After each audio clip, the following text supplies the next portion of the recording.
When a man steps in, he protects your heart, and he will kind of take the sword for you. He'll get in the way of the bullet. He won't be carrying the gun towards you, be protecting you. That's a man. And if you're married to someone with addictions, you still have an emotionally, moral, spiritual, sometimes economic child.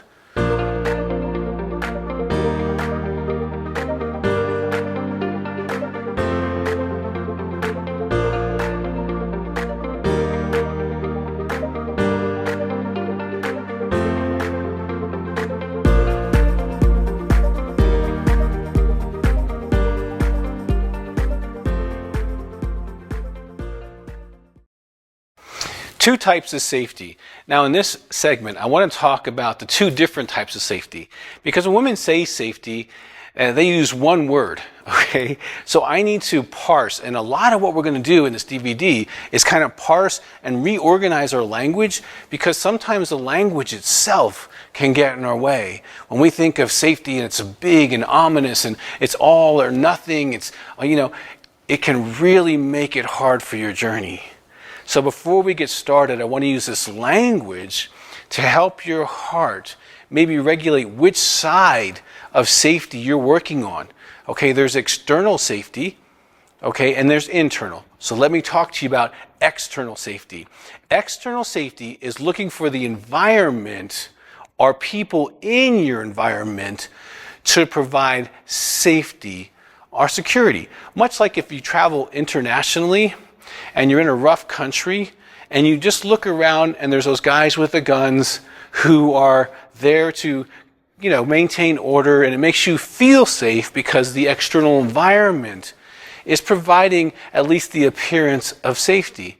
Now, as American women and men, we generally expect external safety. We don't expect to be mugged or shot or threatened physically. We kind of live in an externally safe environment for the most part.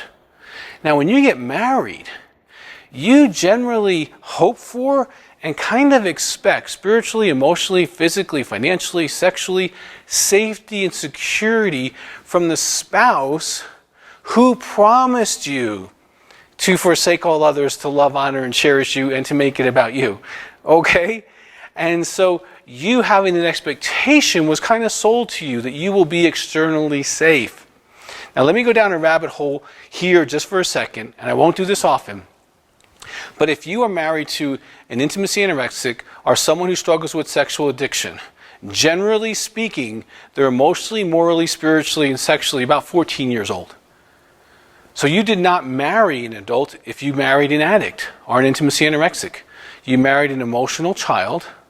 And so that's a more challenge for them because the addiction robbed them of their development. It's when they start not dealing with life and stress and they go to the fantasy world or that in intimacy and anorexia into their pulling away, withholding place to medicate their lives, to protect them at all cost.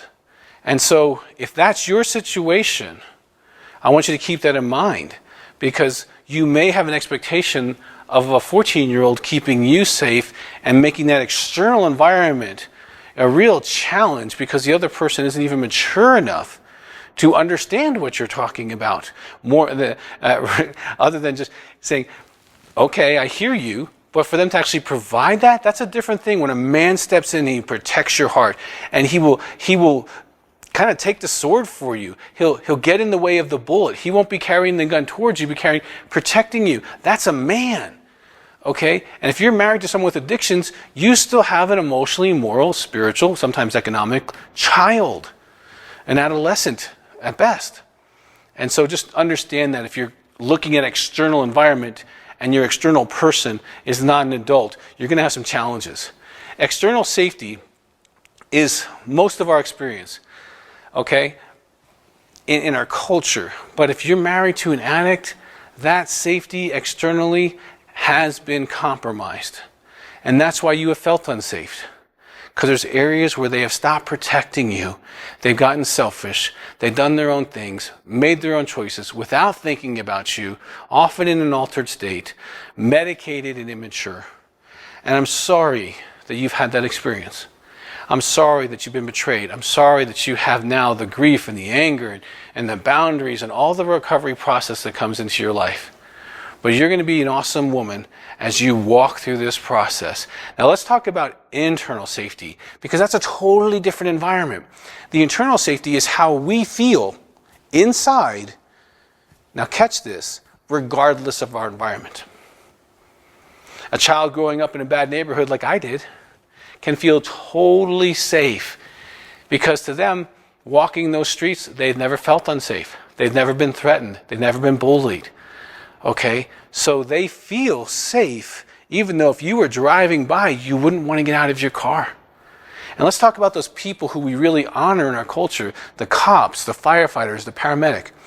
They can all feel safe, even confident in adverse environmental circumstances. So their environment is not giving them the safety. Internally, they feel safe. Because the great thing about internal safety and security is that it's inside us. It's something that we manage, okay?